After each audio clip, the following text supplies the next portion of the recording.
नमस्कार. मॅक्स किसान आणि मॅक्स महाराष्ट्रामध्ये तुमचं सर्वांचं स्वागत. मी संतोष सोनवणे.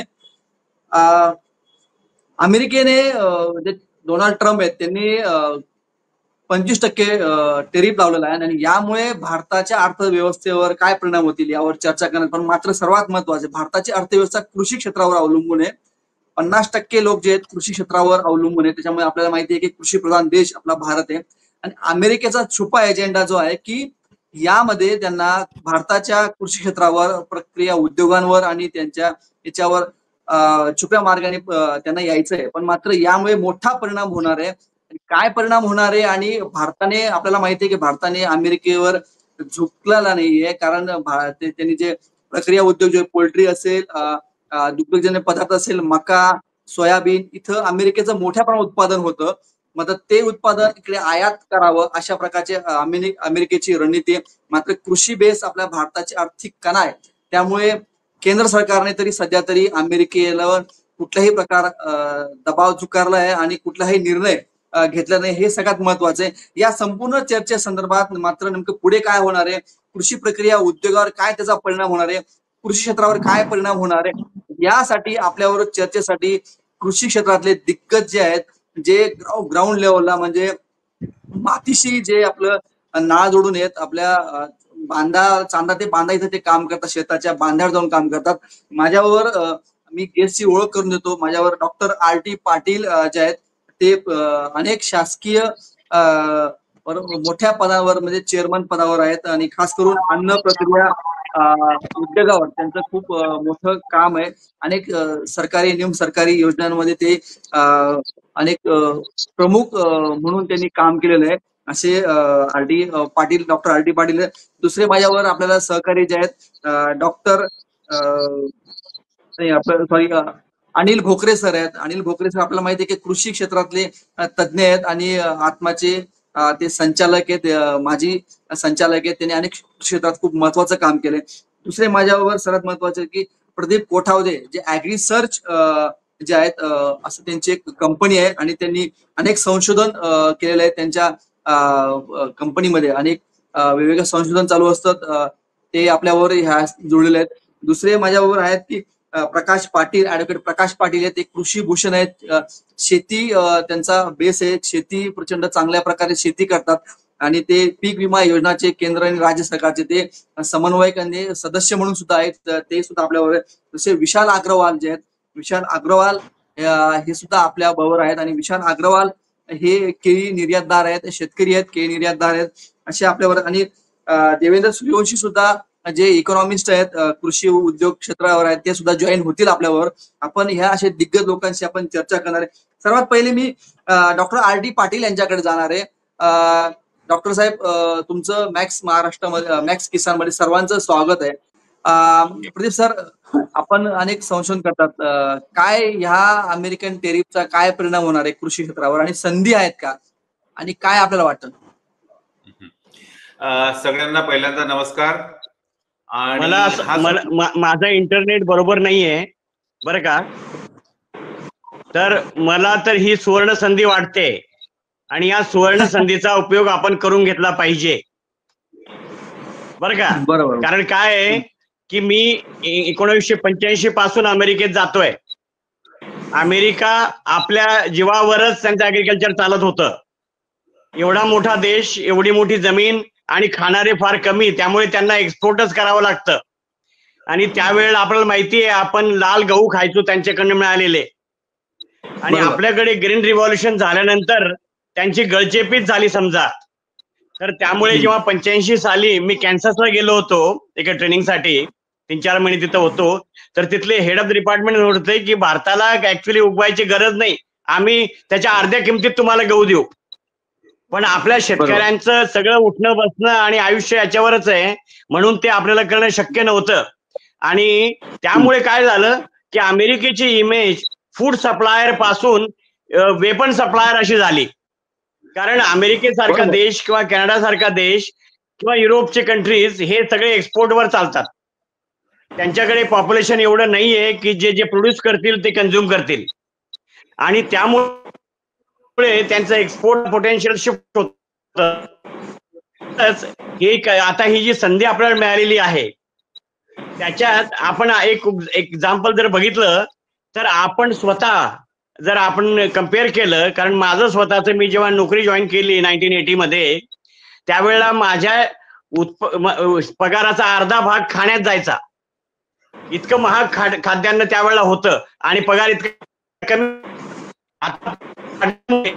फक्त 10% आणि त्यामुळे जी डाळ 80 रुपये करेल ते आपण 200 रुपये देऊन घेतो, तरी देखील आपल्याला काही वाईट वाटत नाही. तसंच नेहमी हे असं असतं की उत्पन्न वाढलं की त्याची खाण्याची जी पद्धत असते ती बदलते आणि तो चुजी होतो, वेल पॅकेज, वेल प्रिपेअर्ड आणि ऑर्गॅनिक फूड खाण्याचा प्रयत्न करतो, भलेही ते महाग का असेना. आता तुम्ही जर ऑर्गॅनिक फूडचे कन्झ्युमर्स बघितले तर त्याच्यात जास्त उत्पन्न असणारे लोक जास्त असतील आणि अमेरिका तर जास्त उत्पन्नवाला देश आहेच, जास्त म्हणजे कमाईवाला देश आहे, जास्त पगारवाला देश आहे. त्यामुळे हे जे काय झालेलं आहे, जे त्यांनी टॅरिफ लावलेलं आहे, त्याच्याने ऍग्रिकल्चरला काही फरक पडणार नाही. शिवाय प्रधानमंत्री मोदींसारखे आपल्याला ब्रँड अँबॅसेडर आहेत. त्यांनी मिलेटचा इतका प्रचार केला आहे की मिलेटचं उत्पादन आपण वाढवलं तर त्याला प्रत्येक देश घ्यायला तयार आहे. तशाच प्रकारे त्यांनी योगाचा प्रचार केला तर लाखो इंडियन लोकांना, मुलांना नोकऱ्या लागल्या योग शिकवण्यासाठी त्यांच्या शाळांमध्ये, फॉरेनच्या शाळांमध्ये. आणि अशा प्रकारे मला असं वाटतं की हा टेरिफ जे वाढला आहे तो आपल्यासाठी एक प्रकारचं वरदान आहे. आपण त्या पिकांवर कॉन्सन्ट्रेट करा की जे त्यांना पाहिजे आणि त्यांना अशा वाढीव किमतीत द्या. तर जसं असतं ना मेंटॅलिटी मनुष्याची इथं किंवा अमेरिकेत सारखीच आहे, जे महाग ते चांगलं, जे स्वस्त ते चांगलं. आपण महाग करून त्यांना विका, त्याचा मात्र ऑनेस्टली त्याची क्वालिटी तुम्ही द्या, तर आपल्या देशाला काहीच त्रास नाहीये. आपल्या देशाला याच्यापासून फायदा, रिसर्च, टेन्शन, आपलं मार्केटिंग, आपलं पॅकेजिंग हे सगळं इम्प्रूव्ह होईल. त्याच्यामुळे ज्या वेळेला त्याचा खप वाढेल त्यावेळेला नक्कीच या सगळ्या क्षेत्रात आपण भरपूर काम करू आणि देशाला पुढे नेऊ. सांगायचं. थँक्यू.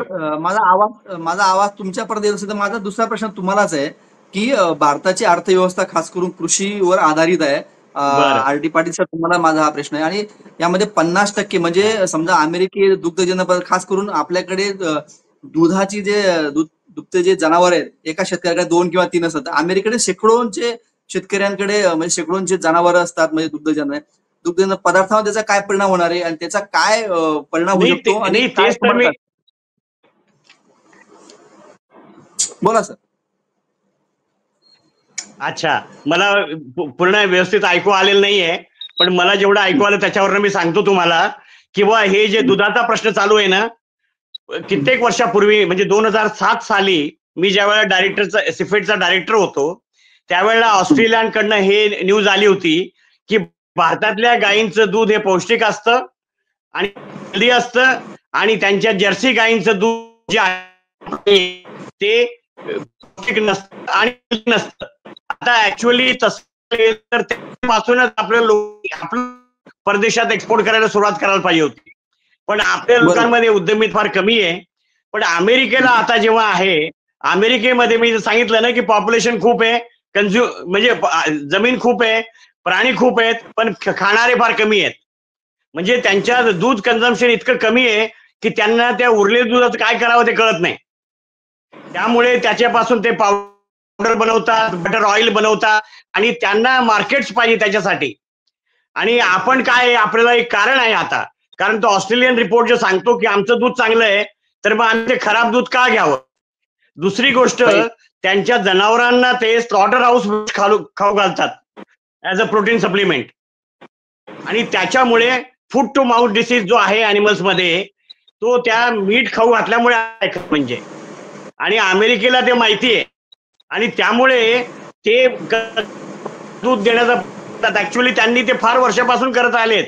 त्यांनी जी पावडर आहे आणि हे बटर ऑइल आहे हे बऱ्याच देशांना ते एक्सपोर्ट करतात, कारण बऱ्याच देशांमध्ये दुग्ध कमी असतं त्यामुळे ते रिकॉन्स्टिट्यूट करून दूध विकतात आपल्या कन्झ्युमर्सना. पण आपल्या देशाला तसं करायची गरज नाही. म्हणजे आता ही ऑपॉर्च्युनिटी काय झाली माहितीये का, तुम्ही त्यांच्या दुधाला मना करायचं आणि आपलं दूध त्याच्यात पेनिट्रेट करण्याचा प्रयत्न करायचा. आनंद असा वाटतोय की अमूल ऑलरेडी तिथे पोहोचलाय, अमूलचे पॅकेट तिथे मिळायला सुरुवात झाली आहे. आणि आपण जर आपल्या देशी गायींचे गोठे चांगले केले, मॉडर्नाइज केले आणि त्याच्यात एंटरप्रिनरशिप सुरू झाली, तर आपण पूर्ण जगाला चांगल्या प्रकारचं दूध प्रोव्हाइड करू. जसं ब्राझीलने आपल्याकडच्या या गायी घेऊन जाऊन तिथं त्यांच्या गायींना त्याच्या रूपांतरित केलं संकर करून, आणि आता त्यांच्याकडे देशी गायींच्या दुधाचा फार मोठा साठा आहे ब्राझीलला. मग आपण आपलं ओरिजिनल असताना का करू नये? म्हणून मला असं वाटतं ही आणखीन एक अपॉर्च्युनिटी आपल्याकडे आहे की त्यांना नाही म्हणायचं आम्हाला नको तुमचं दूध. आणि कारण शेतीमध्ये त्यांना येऊ द्यायचं नाही. त्यांचा फार दिवसापासून प्रयास चालू आहे. म्हणजे जेव्हापासून अमेरिकेचं रूपांतर फूड सप्लायर पासून वेपन सप्लायर झालंय, तर त्यांना पुन्हा ते फूड सप्लायर व्हायची इच्छा आहे. आणि त्याच्यासाठी ते आपल्या देखील डाऊन करण्याचा प्रयत्न करतील. आपली शेती पद्धती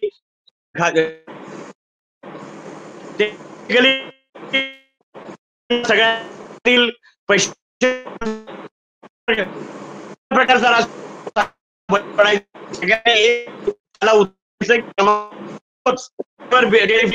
you put 50% of the parent tariff our product like for its quality. Okay, बरोबर सर, खूप महत्वाचं मार्गदर्शन केलं तुम्ही. हो, येस येस सर, काही टेक्निकल इश्यू ऐकू आलं. सगळ्यात तुम्ही खूप महत्वाचे काही मुद्दे सांगितले, कारण इंटरेस्टिंग विषय आहेत खूप काही गोष्टी. तुम्ही वेपन्स, अमेरिका हा वेपन्स विकणारा देश, म्हणजे खरं तर अन्नधान्य विक्री करणारा देश पाहिजे, पण वेपन विकणारा देश झाला. आणि आता जो पुन्हा ते वेपन विक्री, अन्नधान्य प्रक्रिया करणारा आणि त्यांना निर्यातदार व्हायचंय. मी प्रदीप कोठावदे सरांकडे जातो, ऍग्री सरचे ते संचालक आहेत, प्रमुख आहेत. सर, सर काय वाटतं तुम्हाला की अमेरिकेचा टेरिफ लावला, पण मात्र भारताने सुद्धा त्या टेरिफवर न जुमानता कृषी क्षेत्रावर प्रवेश दिला नाहीये, हे किती महत्वाची गोष्ट आहे? आणि किंवा आव्हान काय असेल, पुढच्या काय गोष्टी असतील सर? सर आवाज म्यूट झाला, आवाज म्यूट आहे. हा, ओके. सगळ्यांना पुन्हा एकदा नमस्कार. पाटील सरांनी, डॉक्टर पाटील सरांनी जे काही सुरुवात केली ती खूपच सुंदर विवेचन झालं. आणि माझा विषय जरा वेगळा आहे, कारण संशोधनातून निर्मिती हा आमचा विषय आहे. आणि मला एक गोष्ट जी लक्षात आली, त्यांनी जरी टेरिफ वाढवलेलं असलं तरी आपल्याकडे जे काही संशोधन होतं, संशोधनातून जी काही चांगली चांगली उत्पादनं, मग ती ऍग्री इनपुट्स असतील किंवा प्रोसेस फूड असेल, त्याला अमेरिकेमध्ये नक्कीच मागणी असेल. ती मागणी काही कमी होणार नाही, कारण भारतीय लोक पण पुष्कळ आहेत अमेरिकेमध्ये, त्यामुळे त्याचा फारसा असा परिणाम होणार नाही असं वाटतं. त्याचं एक उदाहरण म्हणून मी सांगतो, आमचं काही प्रॉडक्ट जे आहेत ते अमेरिकेत एक्सपोर्ट होतात, आणि ते जर जेनेरिक असले तर त्याला स्पर्धा चायनाची किंवा अशा काही देशांची आहे, प्रामुख्याने चायनाचीच आहे. परंतु जर इनोव्हेटिव्ह आणि काही सायंटिफिक आधार घेऊन निर्माण केलेल्या जर इनपुट्स असतील तर त्याला कुठेही अडचण येऊ शकत नाही. जरी टॅरिफ वाढलं आणि त्याचे अमेरिकेतले जे भाव आहेत, प्राइस आहे त्याची ती वाढली, तरी खूप असा परिणाम होईल असं मला वाटत नाही. कारण मी आमच्या काउंटर पार्टशी बोलल्यानंतर मला हे लक्षात आलं की फारसं भिण्याचं काही कारण नाही. सगळ्यात महत्वाचं एक गोष्ट लक्षात येते, काही जी ग्राउंड लेवलला चर्चा केल्यानंतर आमचा निष्कर्ष असा आहे की फॉर एक्झाम्पल मका यावर्षी खूप वाढलेला आहे, मक्याचं क्षेत्र, आणि कपाशीचं कमी झालेलं आहे, असा प्रथम दर्शनी अंदाज आहे. तर कापूस आणि मका हे दोन्ही पिकांमध्ये अमेरिका खूप अग्रेसर आहे, आणि भारताचंही उत्पादन या दोन्ही पिकांमध्ये खूप जास्त होतं, प्रामुख्याने कपाशीचं. पण मागच्या 2-3 वर्षाचा कटू अनुभव पाहता कपाशी म्हणजे त्याच्या वेचणीचा खर्च, एकूण जो काही ताळमेळ होता शेतकऱ्याचा, तो काही बॅलन्स होत नव्हता. त्यामुळे तो शिफ्ट झाला मक्याकडे ह्या वर्षी. आणि मका आणि मक्याचे जे काही डेरिव्हेटिव्ह आहेत, प्रोडक्ट्स आहेत, ते मोठ्या प्रमाणात भारतातही कन्झ्युम होतात आणि एक्सपोर्टही होतात. मका ऍज भरपूर एक्सपोर्ट होतो, अनेक देश त्याचे आयातदार आहेत. तर त्याचा कदाचित निगेटिव्ह इम्पॅक्ट व्यापारी वर्गाकडनं बाजारभाव पाडण्यावर होऊ शकतो की काय, ही थोडीशी भीती वाटते. अमेरिकेच्या याचा काही असं वाटत नाही. आणि त्याच्यामुळे शेतकरी एक काम करेल की जेव्हाही त्याचं उत्पन्न म्हणजे हार्वेस्ट होईल तेव्हा तो ताबडतोब काढण्याचा प्रयत्न करू शकतो आणि व्यापारी कदाचित त्याचा थोडासा गैरफायदा घेऊन बाजारभाव पाडू शकतो. ही एक थोडीशी भीती मला वाटते. कारण ह्या वर्षी आता काय झालंय, उत्पादन वाढीसाठी आणि उत्पादनाचा दर्जा वाढण्यासाठी हे जे काही ऍडव्हान्स ऍग्रिकल्चर मध्ये तंत्रज्ञान प्रगत झालेलं आहे त्याचा बऱ्याचशा शेतकऱ्यांना फायदा होतो. उत्पादनही वाढतंय, त्याचा दर्जाही वाढतोय, त्याच्यामुळे बाहेर आपल्या फळांना, आपल्या अशा काही ऍग्रिकल्चर प्रोड्यूसला डिमांड पण आहे, मार्केट आहे. आणि त्यामुळे फक्त अमेरिका हा काही एक देश नाही, इतरही अनेक देश आहेत. आणि इम्पोर्ट करताना प्रत्येक देशाचे स्पेसिफिकेशन्स किंवा क्रायटेरिया वेगवेगळे असतात. त्याच्यामुळे इतकं भिण्यासारखं तर मलाही काही वाटलं नाही. त्यामुळे हा विषय भारतामध्ये, आणि सगळ्यात महत्वाचं सरांनी सांगितल्याप्रमाणे मलाही तेच वाटतं की आपले प्राईम मिनिस्टर जे आहेत ते इतके ठाम आहे की त्यामुळे कदाचित हा विषय थोडे दिवस चालेल आणि कदाचित पुन्हा अमेरिकेला थोडासा बॅकफुटवर यावं लागेल हा निर्णय घ्यायला, असं एकंदर थोडंसं मला वाटतं. पण माझा सर थोडासा तुम्हाला एक प्रश्न आहे. मी परत भोकरे सरांकडे जाणार आहे आणि नंतर ऍडव्होकेट प्रकाश पाटलांकडे जाणार आहे आणि नंतर मी विशाल अग्रवालकडे जाणार आहे आणि आर.टी. पाटील सरांकडे तर मी जाणारच आहे. म्हणजे त्यांचं खूप मोलाचं मार्गदर्शन लागणार आहे. पठाण सर, मला एक सांगा की जनरली जे भारतामध्ये संशोधन होत आहे, तुम्ही जे अनेक कंपन्या ज्या आहेत, रिसर्च असतील, अनेक गोष्टी आहेत, तर यामध्ये काही नवीन पिकांची आहे किंवा अमेरिकेच्या काही टेक्नॉलॉजी सुद्धा आपण घेतो, याच्यावर काही परिणाम होणार आहे का? जनरली काय वाटतं तुम्हाला? नाही, काही फारसं होणार नाही. कारण बघा, अमेरिकेच्या अनेक टेक्नॉलॉजीज भारतामध्ये आलेल्या आहेत, येऊ घालतायत आणि आपण त्यांना अनेक टेक्नॉलॉजीज देतो आहोत. त्यामुळे ही देवाणघेवाण काही थांबेल असं वाटत नाही. टॅरिफ हा निश्चितच थोडासा एक हर्डल होऊ शकतो काही ठिकाणी, सर्वच ठिकाणी होणार नाही. पण मला वाटतं जेव्हा प्रॉडक्टची गरज असते तेव्हा त्याचे भाव जे आहेत, प्राइस जे आहेत, त्या कधी कधी इमटेरियल ठरतात. आणि जसं सरांनी पण सांगितलं की जेवढं महाग तेवढं चांगलं, ही मानसिकता, तर तसं काही ठिकाणी निश्चित होतं. कारण माझाही एक अनुभव असा आहे की जेव्हा आपल्याकडे ऍग्रिकल्चर इनपुट्स जे आहेत, स्पेशालिटी फर्टिलायझर्स असतील, काही वेगळे मॉलिक्युल्स असतील, ते जेव्हा अमेरिकेतून किंवा युरोपमधून आपल्याकडे इम्पोर्ट होतात, तर त्या कंपन्या आपल्या भारतात तयार होणाऱ्या त्या वस्तूंपेक्षा बऱ्याचशा महाग विकतात, अगदी दुप्पट तिप्पट भावाने विकतात. आणि आपल्यालाही, आपल्या शेतकऱ्याला असेल किंवा आपल्या सप्लाय चेन मधल्या लोकांना असं वाटत असेल की महाग आहे म्हणून चांगलं आहे, तर ती मानसिकता निश्चित आहे. आणि ती मानसिकता मला वाटतं जगभर सगळीकडे कमी अधिक प्रमाणात आहेच. तर त्याच्यासाठी पुन्हा तेच सांगेल की आपल्याला सगळ्यांना, भारतीयांना कणखर व्हावं लागणार आहे विथ रिस्पेक्ट टू रिसर्च आणि विथ रिस्पेक्ट टू इनोव्हेशन आणि विथ रिस्पेक्ट टू मार्केटिंग असो. मग त्या मार्केटिंग मध्ये जसं सरांनी सांगितलं संधी आहे, संतोष सर, मलाही तेच वाटतं की ही खूप मोठी संधी आहे. कारण जेव्हा एखादा मोठा डोंगर समोर उभा राहतो असं वाटतं, तेव्हा माणूस रस्ते कुठेतरी शोधतो. सरळ मार्गाने चालताना तो दुसरे मार्ग शोधतो आणि त्या मार्ग शोधण्यामधून कदाचित आपल्याला नक्की पुढच्या पिढीसाठी चांगले मार्ग सापडतील. अमेरिकेच्या ऐवजी समजा एखादी कंपनी, एखादा विषय अमेरिकेवर डिपेंडंट असेल जास्त प्रमाणात, तो वेगळं मार्केट शोधेल. कारण ऍग्रिकल्चर प्रोड्यूसला जगभरातल्या अनेक देशांमध्ये डिमांड आहे. मग ते इनपुट्स असतील, पेस्टिसाइड्स असतील, इव्हन प्रोसेस फूड असेल, किंवा जसं तांदूळ आहे, मका आहे, मिलेट्स आहेत. मिलेट्सला आता जगभरात बऱ्यापैकी त्याचं प्रोसेसिंगवर काम चालू आहे आणि ऍज इट इज अनेक देशांना त्याच्या न्यूट्रिटिव्ह व्हॅल्यूजमुळे त्याचं महत्व पटायला लागलेलं आहे. आणि आपल्याला खऱ्या अर्थाने या गोष्टीकडे संधी म्हणूनच बघणं गरजेचं आहे आणि ते सार्थही आहे, खरंही आहे. निश्चित संधी म्हणून बघायला पाहिजे. मी अनिल भोकरे, जर कॅमेरा ऑन केला तर अनिल भोकरे सरांकडे जातो. तत्पूर्वी अनिल भोकरे सर आहेत का? नंतर मी विशाल अग्रवाल. अनिल भोकरे सर दिसत नाहीये म्हणजे स्क्रीनवर. स्क्रीनवर त्यांना त्यांचा चेहरा दाखवला तर बरं होईल, म्हणजे त्यांना मला प्रश्न करता येईल.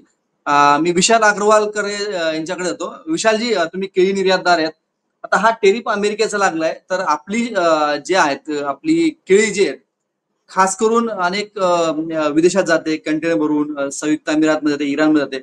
अमेरिकेचा काय याच्यावर परिणाम होणार की भारताने टेरिफला सडेतोड उत्तर दिलेलं आहे, कृषीमध्ये त्यांनी एंट्री केलेली आहे, तर काय वाटतं तुम्हाला? नमस्कार, सर्वात आधी सर्वांना माझा. प्रदीप कोठावडे सर आणि पाटील सरांनी खूपच चांगल्या प्रकारे डिस्क्रिप्शन दिलं. मी प्रामुख्याने याच्यामध्ये 2-3 गोष्टींवर फोकस टाकेल की भारताचा आणि अमेरिकेचा टेरिफ लावायच्या आधी जी वाटाघाटी चालू होती त्यामध्ये प्रामुख्याने मागचे 2 कारण आहेत. एक कारण की जे आपण रशियाकडनं जे तेल घेतोय त्याला अमेरिकेचा खूप मोठ्या प्रमाणामध्ये विरोध होता. दुसरं म्हणजे अमेरिकेला कृषी क्षेत्रामध्ये भारतामध्ये संधी दिसते. आता ती संधी आहे सोयाबीन आणि मका. त्यांना सोयाबीन आणि मका मधनं भारतामध्ये मोठी इन्व्हेस्ट करायची आणि फाईड आहे दोघंही, सोयाबीन आणि मका, जे भारतामध्ये अजून आपण त्यांचं बी बोलवले नाहीये किंवा त्यांचं सुरू केलेलं नाहीये. आणि त्याला मोदी गव्हर्नमेंटचा मोठ्या प्रमाणामध्ये विरोध होता की बाबा ते सोयाबीन आणि मका जर तर ते मेनली आपल्या हेल्थला खूप मोठ्या प्रमाणामध्ये प्रॉब्लेम क्रिएट करू शकतात. बरोबर. नंतर डेअरी प्रोडक्टसाठी, डेअरी प्रोडक्टचा त्यांचा एक विषय होता जे सरांनी ऑलरेडी सांगितलं. आता प्रामुख्याने मी येतो केळीवर. केळीमध्ये ऍसेट जे आहे त्यांचं असं काही म्हणजे आपण युएस आणि इक्वेडोर हे जवळ आहे, त्यामुळे इक्वेडोरवरनं पूर्ण केळी जी आहे ती युएसला जाते. भारतातनं केळी युएसला जाणार पण नाही भविष्यात, कारण की इक्वेडोर आणि ग्वाटेमाला आणि तो तिकडचा जो पट्टा आहे त्या पट्ट्यामधनं ते साऊथ आणि नॉर्थ युएसला केळी पूर्णप्रमाणे सप्लाय होते. एक क्लॉज असा होता त्यांचा की त्यांना किंवा ग्रुप फार्मिंग किंवा कॉर्पोरेट फार्मिंग मध्ये, आज आपण इक्वेडोर आणि फिलिपिन्सचा जर विषय केला तर तिथं कॉन्ट्रॅक्ट फार्मिंग होते किंवा कॉर्पोरेट फार्मिंग होते. भारतामध्ये पर हेड म्हणजे 43% भारताची जी जनता आहे त्यापैकी 43% जनता जी आहे ती शेती कृषी क्षेत्रावर अवलंबून. आवाज येतोय माझा सर्वांना क्लिअर? हो येतोय. हॅलो, आता येतोय. आवाज येतोय ना? बोला विशालजी. 43% जनता जी आहे ती भारतातली कृषी क्षेत्रावर अवलंबून आहे. आणि कॉर्पोरेटमध्ये म्हणजे युएसचा जर आपण विचार केला तर पर हेक्टर पर पर्सन 186 हेक्टर लँड आहे फार्मिंगची लँड. तिथे जे शेतकरी फार्मिंग करतात मिनिमम 180 हेक्टर्स पर हेड, आणि भारतामध्ये पर हेड 1.02 हेक्टर लँड आहे जे लोक फार्मिंगचे इन्व्हॉल्ड आहेत त्यांची. म्हणजे खूप मोठा 100 पटीचा डिफरन्स आहे. आता कॉर्पोरेट फार्मिंग जर भारतात आलं तर साधारणतः 5,000 हेक्टर, 10,000 किंवा 25,000 हेक्टर पर्यंत कॉर्पोरेट लोक शेती करतील. केळीचे छोट्या शेतकऱ्यांकडनं ती त्यांची शेती लीजवर घेतील आणि ते स्वतः फार्मिंग करतील. त्याला प्रामुख्याने मोदीजींचा विरोध होता. आणि ती केळीमध्ये जी भारत सोडून बाकी ठिकाणी जी केळी होते ते ह्या पद्धतीने होते. म्हणजे इक्वेडोरला पण मिनिमम 500 हेक्टर, 1000 हेक्टर किंवा 5,000 हेक्टरवर केळीची प्रोडक्शन घेतलं जातं कॉर्पोरेटमध्ये. आणि फिलिपिन्सला पण त्याच धर्तीवर केळी घेतली जाते. डोल, डेलमॉन्टो आणि चिकिता या 3 ज्या आहे या युएस बेस्ड कंपन्या आहेत ज्यांचं जगावर साधारणतः 80% केळी निर्यातवर त्यांचं साम्राज्य आहे. म्हणजे जगातील कोणत्याच देशामध्ये असं नाहीये की या 3 कंपन्यांची केळी जात नाही. आणि कॉर्पोरेट फार्मिंगला जर मोदी गव्हर्नमेंट यांनी विरोध केला नसता तर मोठ्या प्रमाणामध्ये त्यांनी आपल्या फार्मरकडनं त्या शेती त्यांना आमिष दाखवून केली असती. आणि शेवटी मग ती त्याची बाजू आपली ही आहे की आपण जी केळी उत्पादन करतो त्यापैकी 98% केळी जी आहे ती आपण ओन आपलं निर्यातीवर काही खूप मोठं हे नाहीये की बाबा त्यामध्ये खूप, त्यामुळे आपण तो विरोध जो आहे तो चांगला आहे आणि आपल्याला संधी पण आहे की आपण आज रशियाला साधारणतः 48,000 कंटेनरचं पर ॲनम डिमांड आहे आणि इक्वेडॉर वरनं पूर्ण केळी जी आहे ती रशियाला येते. साधारणतः इक्वेडॉर जी आहे ती US डॉमिनेटिंग कंट्री आहे. रशिया जर इंडियामधनं सुरू झालं तर आपल्याला खूप, आपण साधारणतः भारताच्या प्रोडक्शनचे 4% केळी निर्यात करू शकतो. 4% म्हणजे खूप मोठा वाटा आहे. तर साधारणतः यावर्षी बघा आपण ऍव्हरेज फार्मरला 20 रुपयाच्या वरती रेट मिळाले, कारण की निर्यात जी आहे ती मोठ्या प्रमाणात झाली आणि एवढं करून फक्त आपण 38,000 कंटेनरचा टप्पा पार पाडू पूर्ण मिडल ईस्टला. रशिया जर चालू झाला तर 48,000 कंटेनर किंवा 50,000 कंटेनर एकट्या रशिया, म्हणजे 1,00,000 कंटेनरच्या वर जर गेली तर खूप मोठी संधी आपल्या केळी उत्पादक शेतकऱ्यांना. बरोबर. थँक्यू.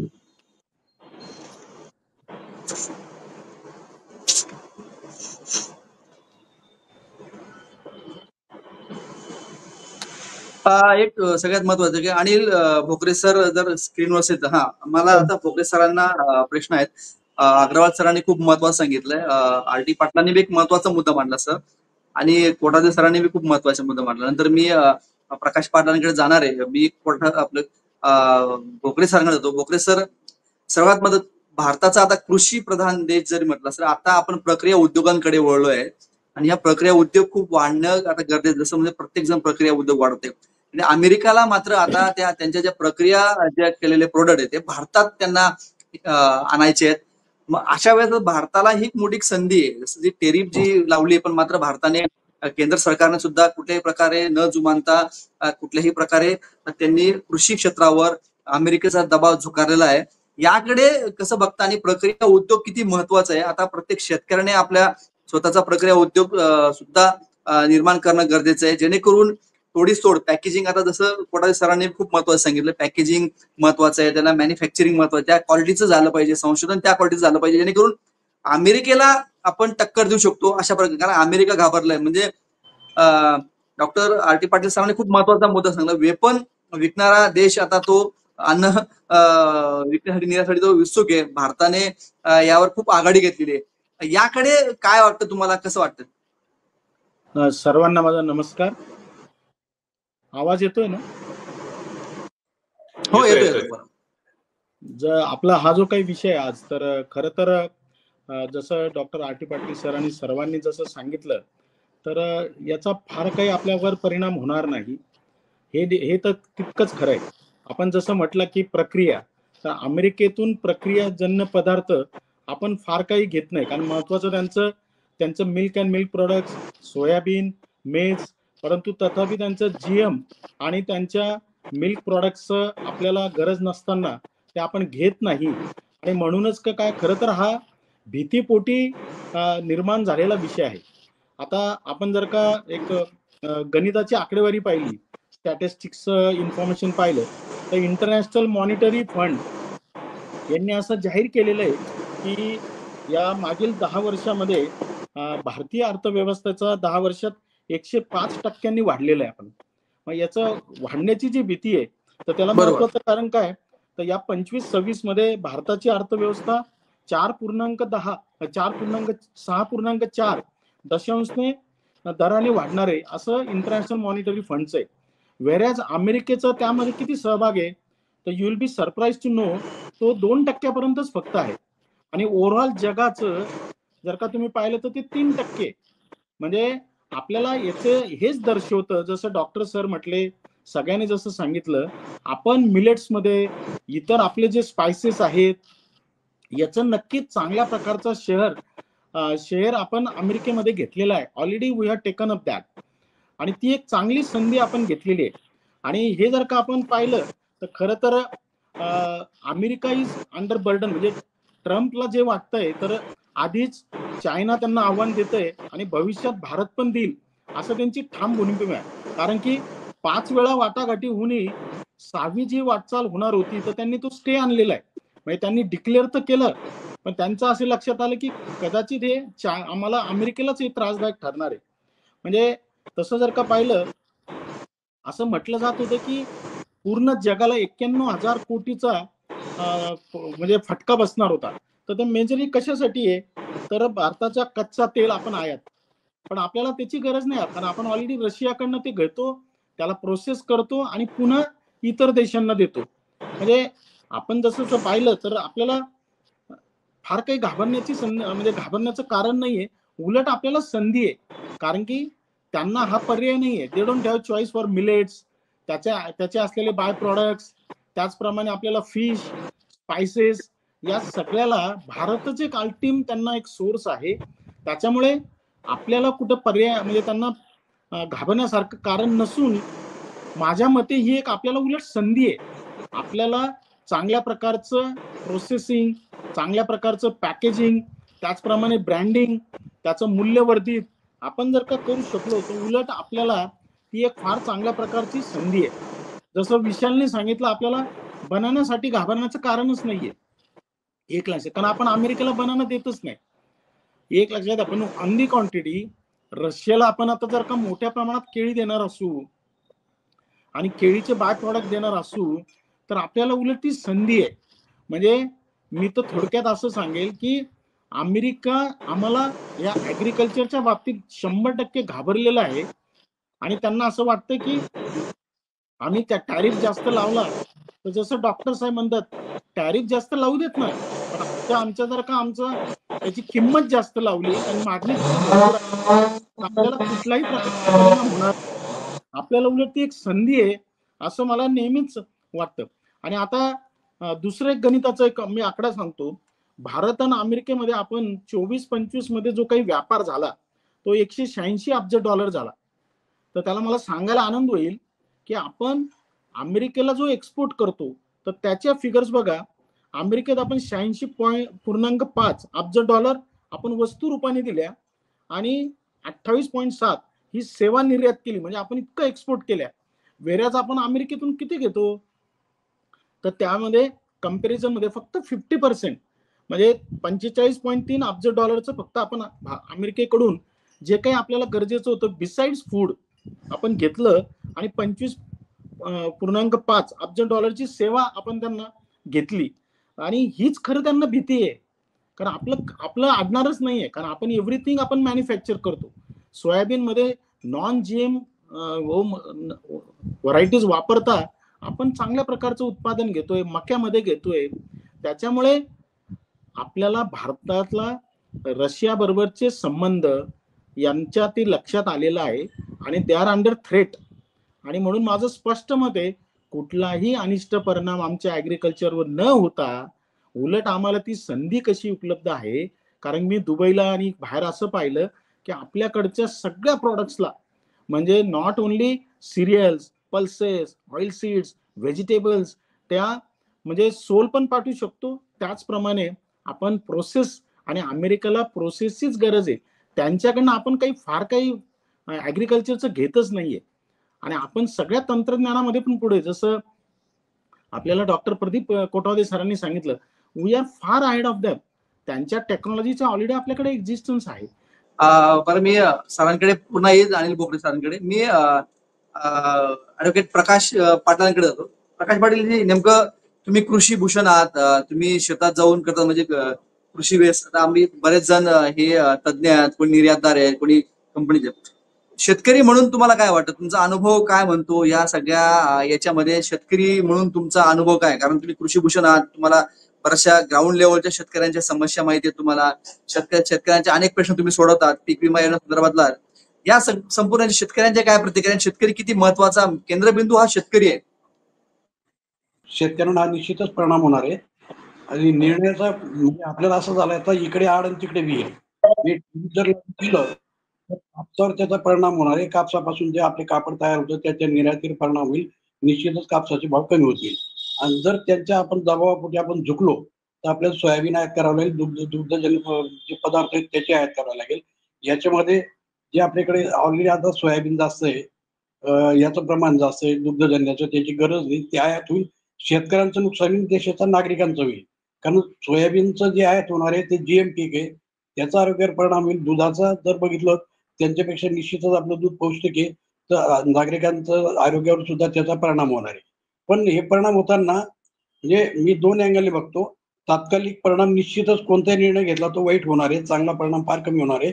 पण जर कायमस्वरूपी पुढचं भविष्य जर विचार केला, तर आपल्याला त्याच्यापासून संधी निर्माण होणार आहे. जे आपण अगोदरच्या वक्त्यांनी सांगितलं, पण सुरुवातीला त्याचा आपल्याला निश्चितच वाईट परिणाम होईल. जर आयात केली तर सोयाबीनचे भाव कमी होतील, दुग्धजन्य भाव कमी होतील आणि जो शेतकऱ्यांवर त्याचा डायरेक्ट इफेक्ट होईल. मग त्याच्यामुळे आपल्याला तो परिणाम निश्चितच होणार आहे, तो वाईटच होणार आहे. पण जर याच्यातून आपण शेतकरी असं आहे की ज्याचे भाव मला कमी मिळतात, तो शेतकरी दुसऱ्या पिकावर डायव्हर्ट होतो. आणि जसं आता कापूस पीक कमी करून लोक मक्यावर आलेले आहेत. मक्या सुद्धा त्यांचा दबाव, मक्या सुद्धा आपल्याकडे निर्यात करायचा त्याचा जोर आहे. म्हणजे जर ज्याचे भाव कमी झाले, जर शेतकऱ्याला ते पीक परवडत नसेल, तो दुसऱ्या पिकावर जातो आणि त्याच्यापासून तो हे तयार करतो. पण एक आहे, जर काही निर्णय झाला आणि तो शेतकरीचा नसेल, तर पुढच्या हिशोबाने आपण सक्षम होऊ. कारण परिस्थिती अशी की जर आपल्याला कोणतंही आयटम मिळालं, तर आपण त्याला त्याच्यात विशेष काही करू शकत नाही. पण ज्याच्यात आपल्याला कोणतंही असो, जर संघर्ष करायची पाळी आली, तर आपण संघर्ष करून आपण स्ट्रॉंग होतो आणि त्याच्यात निश्चित पुढे येतो. म्हणजे वाईटातून पुढे आपल्याला निश्चितच चांगलं मिळणार. आणि आज जो निर्णय अमेरिका घेतोय, त्याचे ते त्यांचे हात आपण बांधू शकत नाही. त्यांना जे वाटतील ते निर्णय घेतील. अर्थात आपल्यावर जसा चांगला वाईट परिणाम होईल, याच निर्णयाचा परिणाम अमेरिकेवर सुद्धा चांगला वाईट व्हायला लागलेला आहे.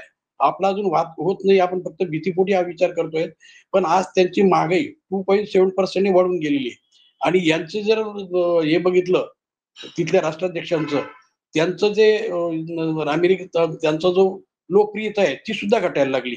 म्हणजे अमेरिकेच्या जनतेला सुद्धा वाटत नाही की यांनी ट्रम्पचे जे निर्णय घेतले ते योग्य घेतले. त्यांनाही वाटतंय की हे निर्णय चुकीचे आहेत. याचाच अर्थ आपल्यावर जसा आपल्याला वाईट परिणाम होणार आहे, त्याच्यापेक्षा जास्त वाईट परिणाम अमेरिकेवर होणार आहे. त्याच्यामुळे अमेरिकेला सुद्धा त्याचा विचार करावा लागणार आहे. भारताच्या दृष्टीने एक बाब अतिशय चांगली अशी आहे, पण आपले राजकीय नेते त्याचा वापर करून घेतले. जसे इतर देश खनिज तेलाच्या बाबतीत दबाव टाकून त्यांचा फायदा ते करून घेतात. अमेरिका सारखे देश आता त्यांचा दबाव टाकून आपला फायदा करून घेतात. पण जगात सगळ्यात मोठी जास्त लोकसंख्या आपली आहे आणि लोकसंख्या आपली जास्त असल्यामुळे मोठी बाजारपेठ भारताची आहे. या बाजारपेठेचा वापर करून आपले राजकीय नेते, मी कोणत्या वैयक्तिक पक्षाविषयी बोलत नाही, त्याचा दबाव टाकून दुसऱ्या देशांवर आपल्या सोयीचं धोरण तयार करून घेतले. हे आपलं दुर्दैव आहे. कमीत कमी याच्यातून आपले राजकीय नेते जागृत होऊन जगावर आपलं सुद्धा आपली मोठी बाजारपेठ आहे. नुसता आपली शेतीचीच बाजारपेठ अशाही नाही, इथे पण बाजारपेठ मोठी आहे आणि ते देश सुद्धा आपल्यावर डिपेंड आहेत. फक्त आपण त्याचा वापर करून घेतले. याच्यातून आपले राजकीय नेते जर शिकून आपल्या बाजारपेठेचा फायदा इतर देशांकडनं जर घेतलं तर चांगलं राहील, असं माझं मत आहे. निश्चित प्रकारचे मी आपले देवेंद्र सूर्यवंशी आपल्या बरोबर जॉईन झालेत. ते शेती उद्योजकावर त्यांचं काम आहे. तसंच इकॉनॉमिस्ट आहे, म्हणजे कृषी क्षेत्रातील औद्योगिक क्षेत्र असेल आणि अर्थशास्त्र म्हणजे कृषीचं अर्थशास्त्र देवेंद्र सूर्यवंशी यांना बऱ्यापैकी अवगत आहे. आपण त्यांच्याकडे जाणार आहोत. नंतर बाकी गेस्टकडे पुन्हा एकदा आपण जाणार. एक महत्वाचे मुद्दे घेणार. ह्या अर्थव्यवस्था किती महत्वाची आहे तुम्ही जे बघतात देवेंद्रजी, की यावेळेस जी अनेक थोडं भीतीचं वातावरण आहे, हे कितपत भीतीचं वातावरण आहे आणि काय याकडे तुम्ही कसं बघता देवेंद्रजी? सर नमस्कार. माझा आवाज येतोय आपल्याला? आवाज येतो सर माझा? येतोय तुमचा आवाज येतोय. जी सर. सगळ्यात आधी सगळ्यांना नमस्कार, सगळ्या मान्यवरांना नमस्कार माझा.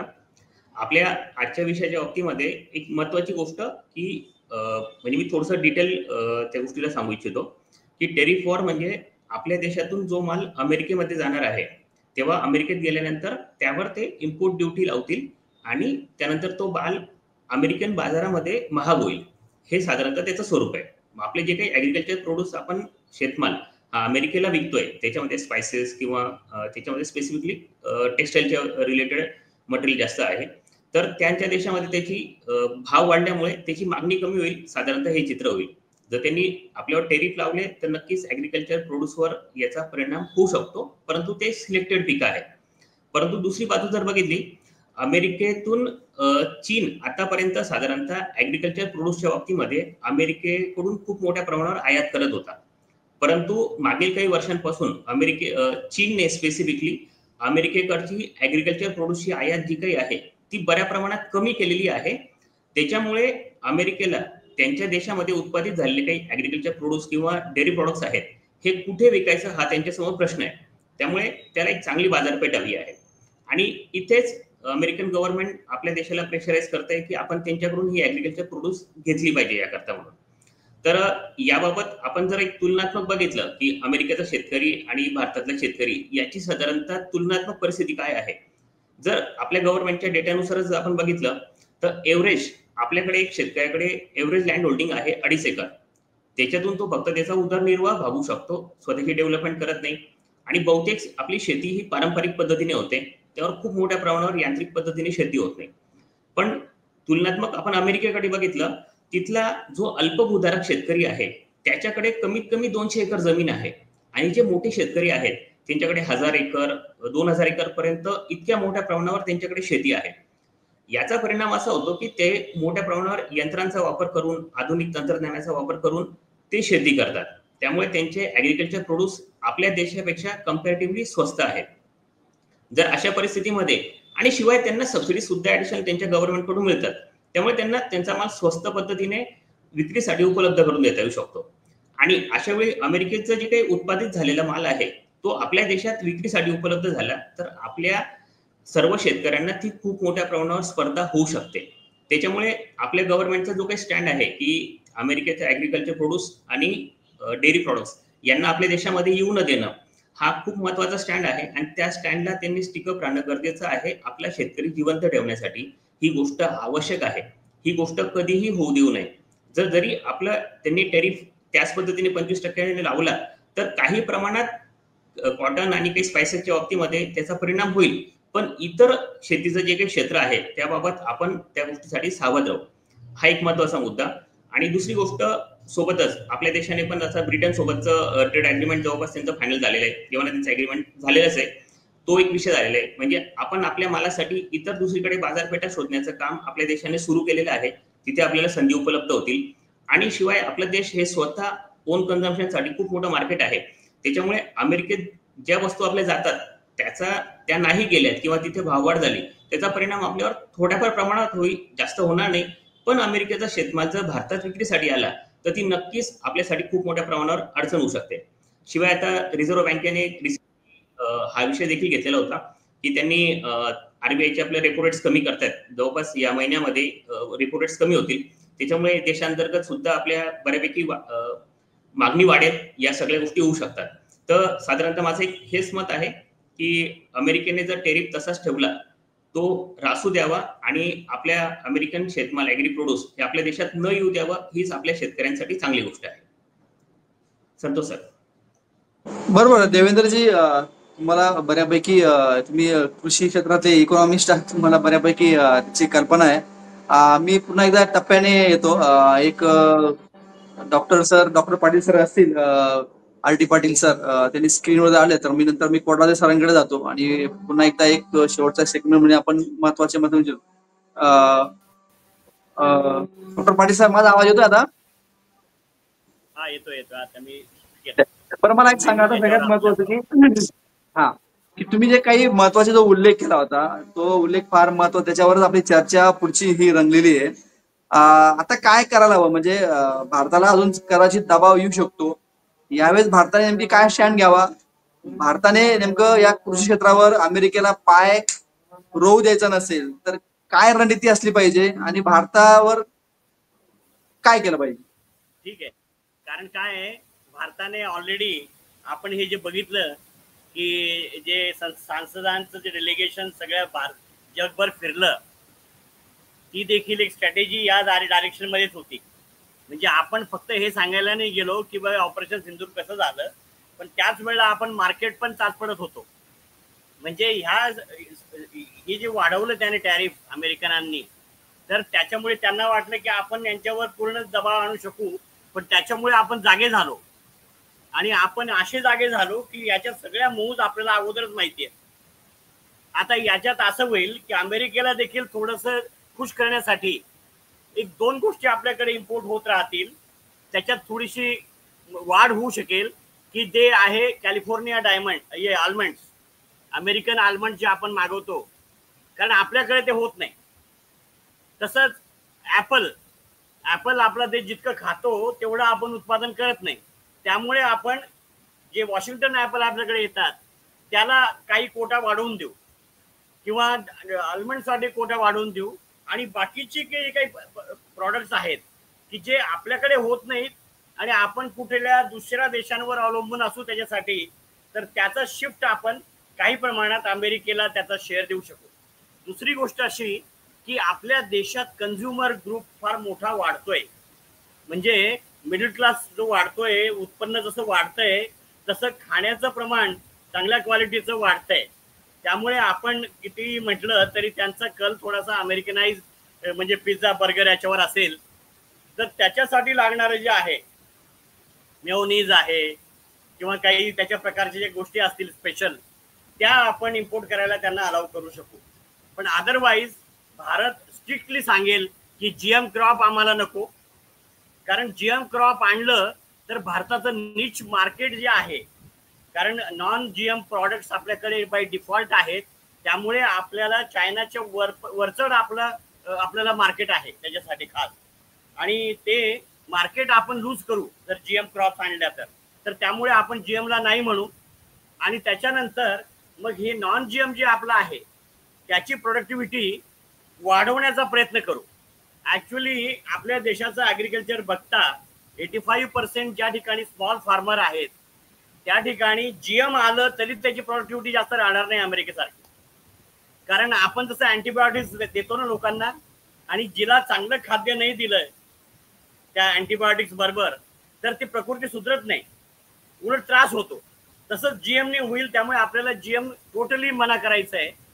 आणि दुसरी गोष्ट, हे जे काही डेअरी उद्योग आहे, हा डेअरी उद्योग आपल्याकडे मध्यंतरीच्या काळात थोडासा कमी झाला होता. नाही तर अगोदर प्रत्येक शेतकऱ्याकडे 1-1, 2-2 गाई म्हशी असायच्या, आणि ज्याच्याकडे गाई म्हशी असायच्या त्याला आत्महत्या कधीच करावी लागली नाही. आणि त्या जेव्हापासून नाहीशा झाल्या तेव्हापासून त्यांना त्रास व्हायला लागला. तर आता गव्हर्नमेंट त्यांना आणखीन सबसिडी वगैरे देईल किंवा अशा स्कीम्स आणेल, जसं गोशाळेच्या स्कीम आणलेल्या आहेत, आणि ते वाढल्यानंतर मग आपल्या दुधाला देखील इंटरनॅशनल मार्केट मिळेल. कारण A1 आणि A2चा जो आहे प्रचार चालू आहे, कारण आपण चांगल्या दुधाचे आहोत पण आपण प्रचार चांगला करू शकत नाहीत, म्हणून वर्ल्ड मार्केटमध्ये आपलं शेअर वाढत नाहीये. आणि वाढत याच्यासाठी नाहीये की लोक कन्झम्पशन भरपूर आहे, आपण कन्झ्युम करणारे लोक खूप आहेत. अमेरिकेचे प्रेसिडेंट बुशने सांगितलं होतं एकदा की अमेरिकेत किमती वाढतायत, याचं कारण असं की इंडियन चांगलं खायला सुरुवात केली म्हणे आता त्यांनी. म्हणून अशा प्रकारे आपण परदेशात वरचढ आहोत, आपण चायनापेक्षा चांगले आहोत, कारण आपल्याकडे जी जमीन आहे, जे हवामान आहे, जी सगळी पिकं आपण पिकवतो, रेअर पिकं पिकवतो की ज्यांना माहिती देखील नाही, रामफळ, सीताफळ, स्पायसेस आणि हर्बल क्रॉप. कारण आयुर्वेदाचा जर आपण चांगला प्रचार केला, कारण आता आपल्याला ॲलोपॅथीमध्ये असं दिसतंय की वॅक्सिन 4 वर्षापूर्वी त्यांनी सगळ्यांना प्रचार केलं आणि 4 वर्षानंतर अमेरिकन वॅक्सिन सांगताय की ते इफेक्टिव्ह नव्हतं, ते चांगलं नव्हतं. मग त्यामुळे लोक शेकी होत आहेत, घाबरतायत, आणि त्यांचा आयुर्वेदाकडे भर जातोय. आयुर्वेदाकडे भर गेला की मग आपल्याला आयुर्वेद एक्सपोर्ट करता येईल. आयुर्वेद एक्सपोर्ट केलं की मग हर्बल क्रॉप जे आहेत त्यांच्यासाठी आपल्याला आणखीन अपॉर्च्युनिटी मिळतील. टर्मेरिकचा एरिया वाढेल, आंबळ्याचा एरिया वाढेल. आता तुम्ही बघा शेवगा किती लावतायत लोक. अगोदर शेवगा म्हणजे असं कल्टिवेटेबल नव्हता, आता कल्टिवेट करतायत आणि त्याचा प्रचार होतोय भरपूर. सुपर फूड्स आहेत आपल्याकडे बरेचसे, आणि त्या सुपर फूड्स मध्ये कॉन्सन्ट्रेट स्मॉल शेतकऱ्यांनी करणं आवश्यक आहे. कारण छोट्या शेतकऱ्यांना ही कन्व्हेन्शनल जे क्रॉप्स आहेत ते काही परवडणार नाहीत. ही नॉन कन्व्हेन्शनल क्रॉप जर त्यांनी ग्रो करायला सुरुवात केली आणि त्याच्यासाठी जर गव्हर्नमेंटने प्रयत्न केला, जसं योगासाठी केला, जसं मिलेटसाठी केला, तुम्ही बघा आता पुढच्या वर्षी शक्य आहे की मोदी म्हणतील की Ayurveda international year of Ayurveda करा, आणि एकदा ते झालं की जगभर आपल्याला मार्केट अवेलेबल राहील. एवढंच मला म्हणायचं. थँक्यू. नाही बरोबर पाटील सर, तुम्ही खूप महत्वाचं सांगितलं की मग याला आता सरकारने सुद्धा प्रोत्साहन देण्याची गरज आहे का? जनरली अमेरिकेमध्ये बऱ्याचशा ते कमी शेतकरी असतात पण मात्र खूप ते उत्पादन घेतात. सोयाबीन आयात करण्यात असेल, मका हा एक मोठा एक पार्ट आहे, मकाचा सुद्धा आयात आहे. याच्यामध्ये पोल्ट्रीचा जो उद्योग जो आहे, पोल्ट्रीचा उद्योग हा म्हणजे खूप अमेरिका असेल इकडे आपल्या भारतामध्ये याकडे तुम्ही पोल्ट्री उद्योगचा पण संदर्भात खूप महत्वाचं आहे. काय वाटतं तुम्हाला याकडे? मला ऐकू आलं नाही, पण मला तरी असं वाटतं की गव्हर्नमेंट मक्यालाही नाही म्हणेल, सोयाबीनलाही नाही म्हणेल, जीएमला टोटली नाही म्हणेल. ओके, जीएमला टोटल नाही म्हणेल. मी आपण कोटादे सरांकडे जातो. कोटादे सर, आपण एक शेवटच्या टप्प्यात जातो. प्रश्न मला एक म्हणायचं की सरकारने आता या अनेक आव्हानं जरी असली अमेरिकेसमोर, तर काय कृषी संशोधनामध्ये काय तुमच्या काय अपेक्षा आहेत की सरकारने हे करणं गरजेचं आहे? कारण सरकारचा बऱ्याचशा आता ती वेळ आलेली आहे, म्हणजे शेतकऱ्यांसाठी संशोधन खूप महत्वाचं आहे. ह्या संशोधनात सरकारकडून तुमची काय अपेक्षा आहे? तुम्ही त्या क्षेत्रात काम करता. खूप खूप म्हणजे अगदीच रिलेव्हंट प्रश्न आहे. आता बघा, आपल्यापैकी सगळ्याच लोकांना एक कल्पना आहे की इथून पुढे रेसिड्यू फ्री प्रोड्यूसची जगामध्ये खूप मागणी वाढत चालली. जसं मगाशी उल्लेख झाला की ऑर्गॅनिक म्हणून जे प्रोड्यूस असेल, प्रोसेस्ड असेल किंवा रॉ असेल, तर त्याच्यामध्ये सगळ्यात महत्वाचं रेसिड्यू फ्री मध्ये जसं द्राक्षाने एक क्रांती केली आहे किंवा एक त्याला दिशा मिळाली द्राक्ष एक्सपोर्ट करण्यासाठी, तशी बऱ्याचशा पिकांमध्ये ही नजीकच्या काळात नक्की होणार आहे. आणि त्याच्यासाठी आपल्याला खऱ्या अर्थाने आतापासून तयारी करावी लागणार आहे. आम्ही कलेक्टिव्हली आमच्या कंपनीच्या माध्यमातून असेल किंवा वेगवेगळ्या असोसिएशनच्या माध्यमातून असेल, हे शेतकऱ्यांना एक्सटेन्शनच्या माध्यमातून शिकवतो आहोत की ही काळाची गरज आहे. तुम्ही जसं विशालजींनी, भोकरे सरांनी केळीच्या बाबतीत काही आपल्याला माहिती दिली, इनपुट्स दिले, तर केळीला जगामध्ये प्रचंड स्कोप आहे एक्सपोर्ट करायला. पण अजून त्याच्यामध्ये रेसिड्यू टेस्टिंगचा किंवा रेसिड्यू अनालिसिसचा, रेसिड्यू म्हणजे अंश, विषारी अंश असण्याचा अजून कुठे बंधन नाहीये. पण हे जेव्हा जगातले काही देश याच्यामध्ये एंट्री करतील, जे बनाना मोठ्या प्रमाणात प्रोड्युसर आहेत आणि एक्सपोर्टर आहेत, त्याच्याबरोबर भारतालाही हे सगळं करावं लागणार आहे. आणि मग मात्र भारताला ह्या गोष्टीच्या तयारीसाठी आतापासून काम करावं लागणार आहे. अमेरिका आणि भारतातून फळं हा थोडासा लांबचा विषय आहे, कारण अजून भारतातून फारसं काही एक्सपोर्ट होत नाही. पण काही स्पायसेस आणि कॉन्डिमेंट्स मध्ये काही प्रमाणात एक्सपोर्ट होतो. त्याचे भाव जसं प्रकाश पाटील सरांनी अगदी फॅक्ट मांडली की भाव कमी होण्याची शक्यता नाकारता येत नाही, ती भीती असते. आणि भाव कमी झाले एखाद्या पिकाचे की शेतकरी त्याच्यापासून डायव्हर्ट होतो. हा आपला सगळ्यांचाच अनुभव आहे, काही ती फार मोठी गोष्ट नाहीये. आणि जसं कपाशीचं अनुभवलं किंवा सोयाबीनचेही बाजारभाव गेल्या 2-4 वर्षापासून फारशी समाधानकारक नाहीये. पण अमेरिकेने जर कुठल्याही माध्यमातून त्यांचं जीएमओ, जे जेनेटिकली मॉडिफाईड त्यांचं सोयाबीन आहे, ते भारतात वेगवेगळ्या माध्यमातून घुसवण्याचा प्रयत्न केला. कोणाच ठाऊक दुसरी काही माध्यम वापरून किंवा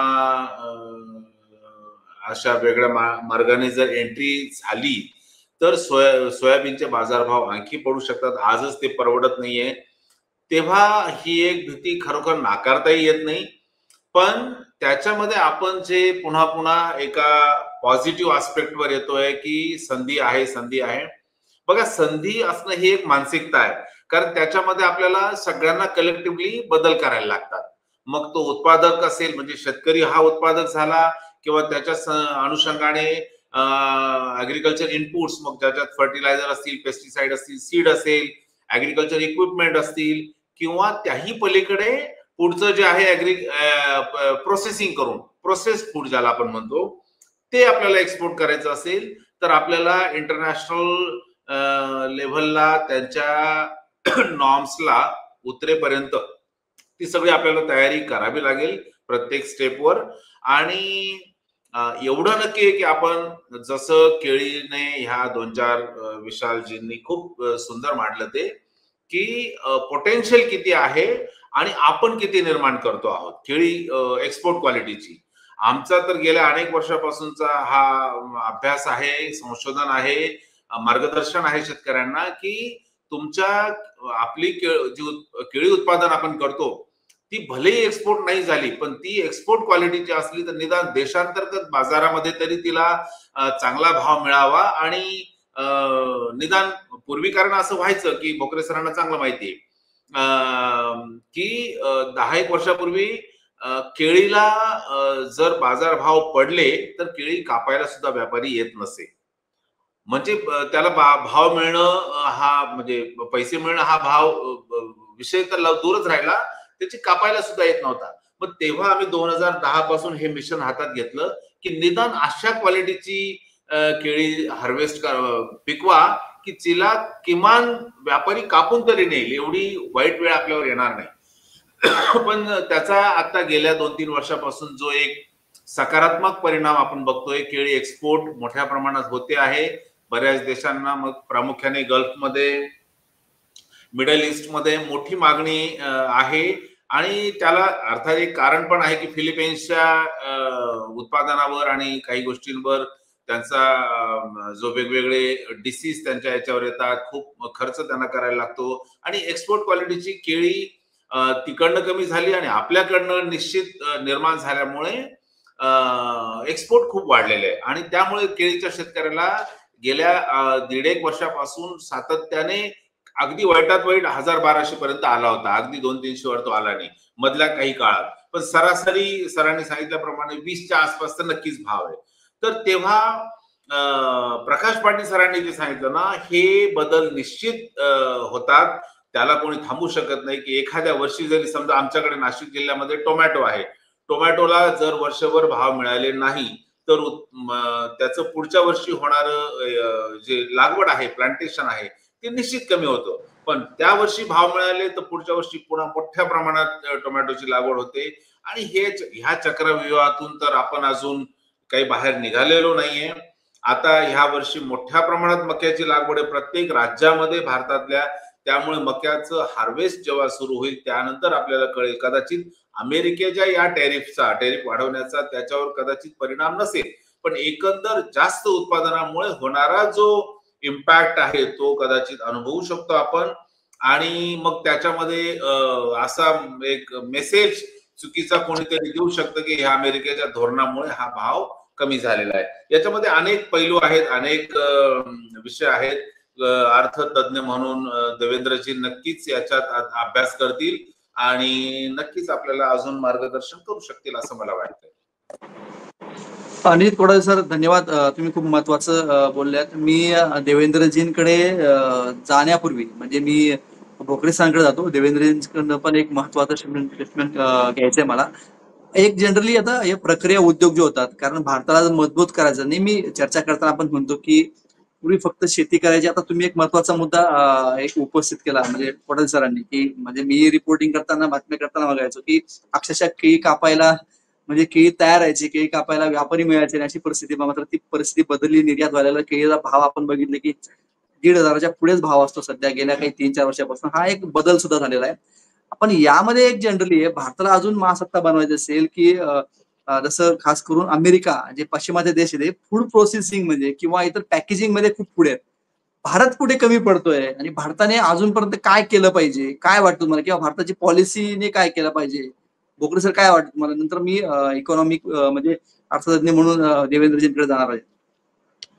आपण जसं म्हटलं तसं तर निश्चितच की म्हणजे आपल्याकडे मूल्यवर्धित म्हणजे व्हॅल्यू ॲडिशन क्रॉप्स आणि त्याच्या प्रॉडक्ट्सला नक्कीच आपण फार मोठं पाऊल उचललेलं आहे आणि आता त्याचं आपण करतो पण आहेत. म्हणजे तुम्ही यू नेम द प्रॉडक्ट, आपल्याजवळ ते सगळे त्याचे बाय प्रॉडक्ट्स आता आहेत. फक्त आपलं जे लॅकिंग आहे, फॉर एक्झाम्पल आता बनाना वेपर्स असेल किंवा बनाना पावडर असेल, तर पॅकेजिंग, त्याचा अवेअरनेस आणि डे टू डे मध्ये खाण्यामध्ये त्याचं आपल्या आरोग्याशी असलेला संबंध, तर हा जो एक कॅम्पेन आहे आणि त्यासाठी जे प्रोसेसिंग युनिट आहेत यांना जर का एक्सटेन्शन स्ट्रॅटेजीज आणि वर्किंग कॅपिटलला जर का आपण गव्हर्नमेंटनी थ्रू बँक जर का मदत केली तर नक्कीच याचा फार मोठा एक इम्पॅक्ट आपल्याकडे होणार आहे.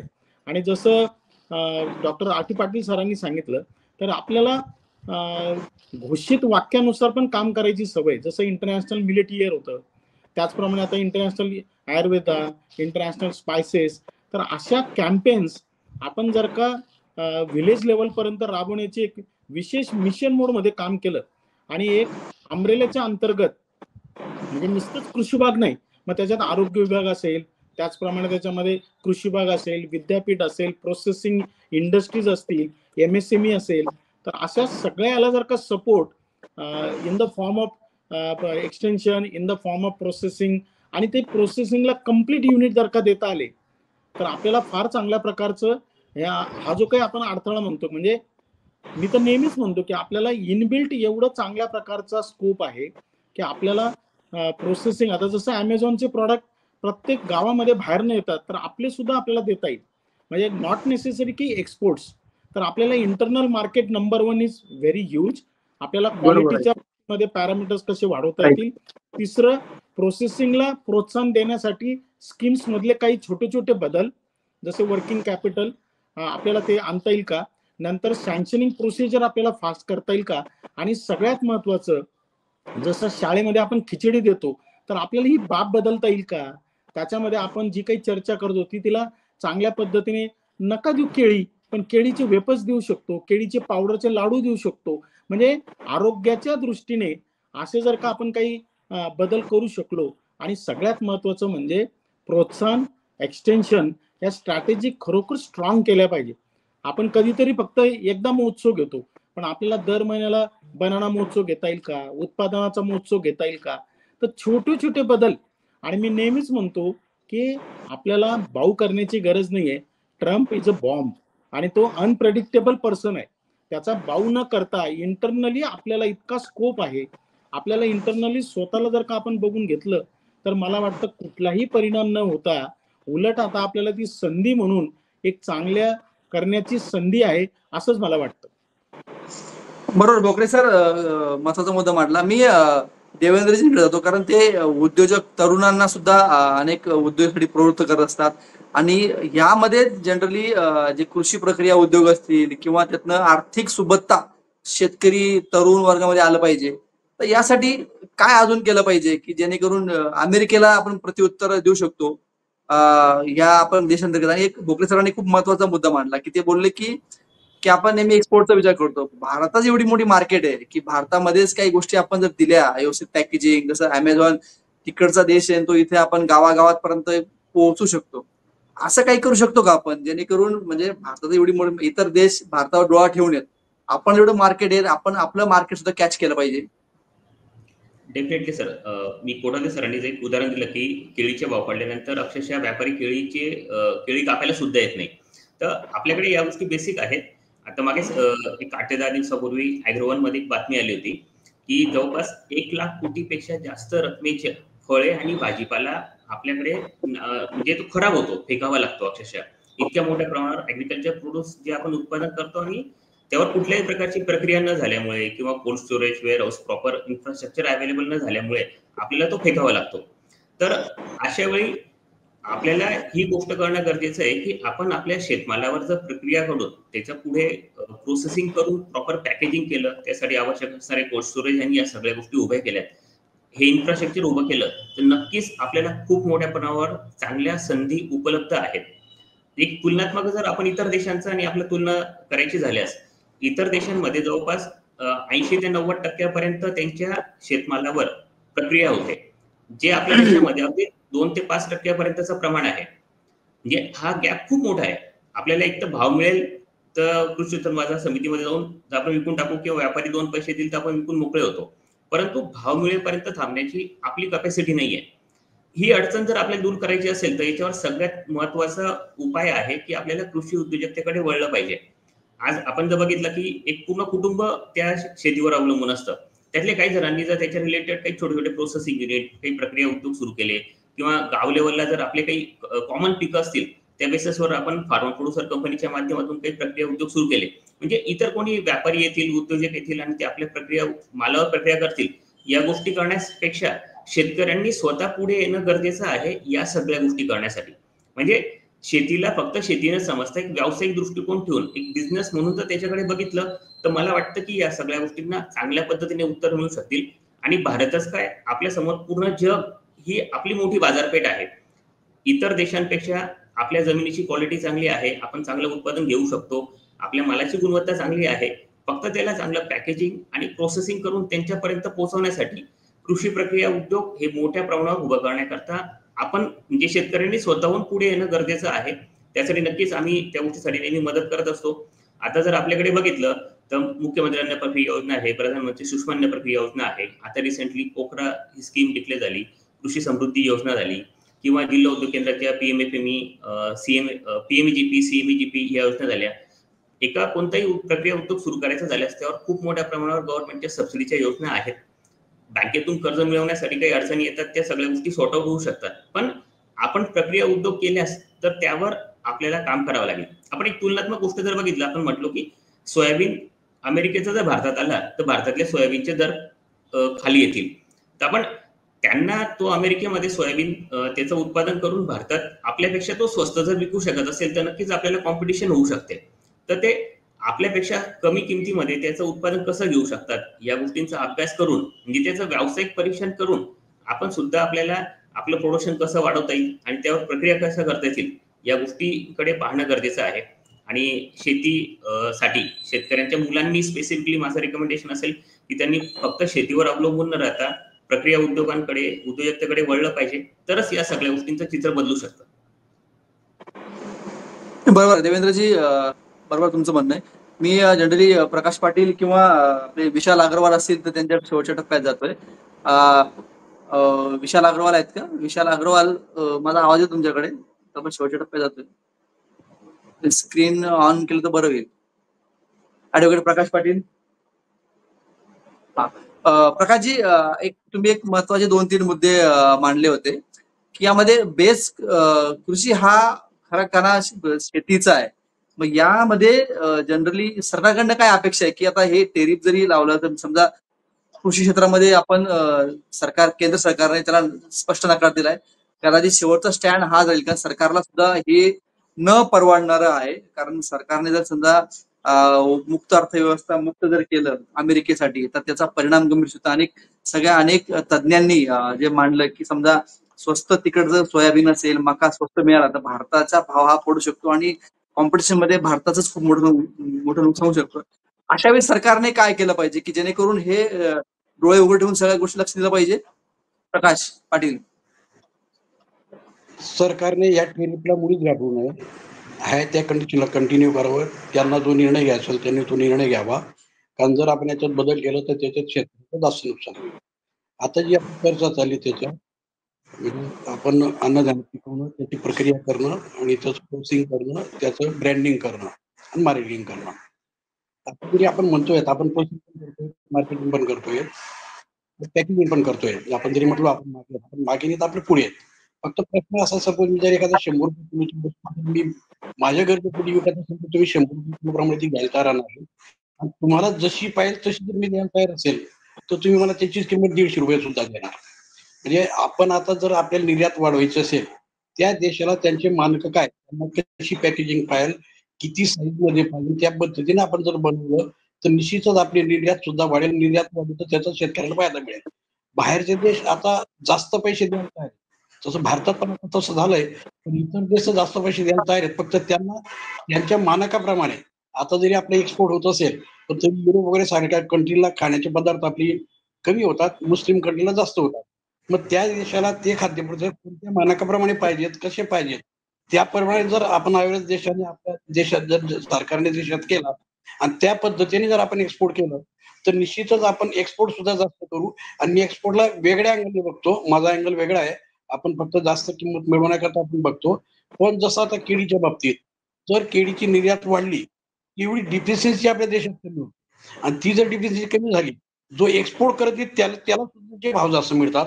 मी एक्सपोर्ट केल्यानंतर डबल फायदा होतो. एक्सपोर्टमुळे भाव जास्त मिळतात आणि ज्यांना इथं कमी भाव मिळतात त्यांची किमती 50-100 रुपये त्यांच्याही किमती वाढतात. त्याचा निश्चितच फायदा होतो. परत आपण शेतकऱ्यांना सुद्धा पिकाचं उत्पादन घेताना त्याचं क्वालिटीचं उत्पादन कसं घेतलं त्याचा जर विचार केला, मी माझा स्वतःचा अनुभव सांगतो. एक 15-20 वर्षापूर्वी जसं एक्सपोर्ट क्वालिटीची केळीची सुरुवात झाली, मी म्हणजे मला आवडायचं, पण मी ज्यावेळेस बघितलं की आपल्याला फक्त 100 रुपये 200 रुपये क्विंटलचे भाव जास्त मिळणार आहेत, पण माझा खर्चही तेवढाच होतोय. मग मी त्यामुळे मी त्याचा विचार केला नाही. मी 2 वर्ष त्याच्यामुळे लेट झालो. पण ज्यावेळेस मी त्याची करायची सुरुवात केली, मला भाव का मिळतोय, किती जास्त मिळतो हा प्रश्न वेगळा, पण एक्सपोर्ट क्वालिटीची केळी बनवताना मला स्वतः शेतात पूर्ण फिरावं लागतं. म्हणजे मला सालगडीवर अवलंबून राहावं लागत नाही, मला फिरावं लागतं. कुठे ठिबक कट असेल काही असेल तर पूर्ण मला माझं त्याच्यावर राहतं.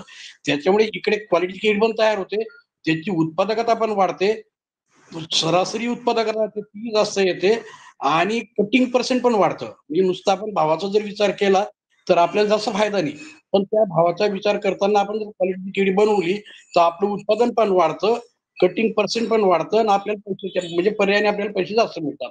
त्याच्यामुळे आपण त्या अँगलने शेतकरी सुद्धा त्या अँगलने आपलं उत्पादन मी विकायला दुसऱ्याकडे देईल त्याच्यापेक्षा माझ्याकडे घेणारा कसा येईल या दृष्टीने जर आपण उत्पादन घेतलं तर फार चांगलं येईल. मी माझं स्वतःचं उदाहरण सांगतो.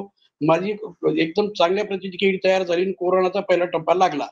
प्रश्न असा होता काय भाव जाईल त्याच्यापेक्षा शेतातून ती कटिंग होईल का नाही हा प्रश्न होता. फक्त माझ्या ट्रिक्स व्हायरल केल्या आणि दिल्लीच्या एका वापरात सगळी केळी माझी घेतली. पैसे त्याने लेट दिले, भाव कमी दिला, पण केळी पडून राहिली नाही. जे शेतकऱ्यांचे त्यावेळेस हाल झाले ते हाल माझी इतकेशी झाले नाही. भाव कमी मिळेल हा भाग वेगळा. त्याच्यामुळे आपण आपलं प्रॉडक्ट असं तयार करायचं की समोरच्याला गरजेपोटी तो घेईल. आपल्या गरजेपोटी आपण विकायला नाही जायचं. 10 व्यापारी आपल्याकडे यायला पाहिजे, एक्सपोर्टर आपल्याकडे यायला पाहिजे. त्या पद्धतीने शेतकऱ्यांना सुद्धा माल पिकवावा आणि शासनाने अवेअरनेस असा निर्माण करावा की दुसऱ्या देशाला कसं लागतं त्यांचे मानक काय त्याप्रमाणे आपण एक्सपोर्ट करायला पाहिजे. निश्चित पाटील सर, ब्रँडिंग म्हणजे तुम्ही जे एक महत्वाचं बोलले की ब्रँडिंग खूप महत्वाचं आहे. आपल्याकडे सगळं माल सगळं आहे, त्याचं ब्रँडिंग, ज्याची जाहिरात, त्याची पॅकेजिंग व्यवस्थित झाली पाहिजे. आणि महत्वाचं आहे मला नाही असं वाटत की आजच्या चर्चेमध्ये म्हणजे अमेरिका कितीही ताकदवान असला पण आपली ताकद ही शेतीमध्ये, शेतकऱ्यांमध्ये, शेतकऱ्यांच्या मनगटात आहे. त्याच्यामुळे त्याचा सामना कसा करायचा आपल्या भारताच्या शेतकऱ्यांना आणि आपल्यासारख्या जे तज्ज्ञ लोक जे आहेत नेहमी शेतीच्या बाजूने उभं राहणारे लोक आहेत आणि अनेक जे शेतीसाठी झटणारे तुम्ही लोक आहात. त्याच्यामुळे सरकारवर सुद्धा दबाव आपला असला पाहिजे, हा एक महत्वाचा आहे. सरकारने निश्चितच भूमिका चांगली घेतली शेतीवर कुठल्याही प्रकारे सहकारामध्ये सुद्धा. अमेरिकेला एवढा मोठा बलाढ्य देश आहे, जुमानलं नाहीये आणि टेरिफचा काही फरक पडत नाही. आम्ही आमचा देश आहे, आम्ही आमचं पाहून घेऊ असं थेट अंतर्गत विषय आहे असा भारताने सुद्धा अमेरिकेला बजावलंय. त्याच्यामुळे चिंता करणं ह्या चर्चेमध्ये एकच तुमच्या सर्वच्या पॉझिटिव्ह याच्यामध्ये जाणवतंय की चिंता करण्याची गरज नाही, मात्र सजग राहिलं पाहिजे. आपण आपलं ब्रँडिंग केलं पाहिजे आणि चांगल्या प्रकारे संशोधन करून, कोठारी सर बोलले असेल, संशोधन चांगलं केलं पाहिजे आणि इतर गोष्टी सुद्धा ब्रँडिंग केली पाहिजे, हा एक महत्वाचा आहे. तुम्ही सर्वांनी खूप वेळ दिला आणि कमी वेळेत तुम्ही खूप चांगलं मार्गदर्शन केलं. शेतकऱ्यांसाठी हा खूप महत्वाचा असणारे हा लाईव्ह प्रोग्राम होता. काही विषय असतील तर तुम्ही तज्ज्ञ नेहमीच मॅक्स किसानशी, मॅक्स महाराष्ट्र जोडून राहा. तुमचं सर्वांचं अभिनंदन आणि स्वागत करतो आणि तुम्ही एवढा वेळ दिला त्यावर तुमचा मी मनापासून आमच्या सगळ्या गेस्टचा म्हणजे पाहुण्यांचा मी आभार मानतो. तुमच्या काही प्रतिक्रिया असतील शेतकरी बांधवांनो, मित्रांनो, नक्की कळवा. तुम्हाला हा शो कसा वाटला आणि या तुमच्या काही सूचना असतील तर नक्की कळवा. आम्ही भेटायला येणारच आहोत. काही नवीन विषय घेऊन बोकरे सर आहेत, डॉक्टर आर.डी. पाटील सर आहेत, कोटावदे सर आहेत, तसंच देवेंद्रजी आहेत, अग्रवालजी आहेत. आपण या संदर्भातलं काही तुमच्या सूचना असतील तर नक्की कळवा. पाहत राहा मॅक्स किसान.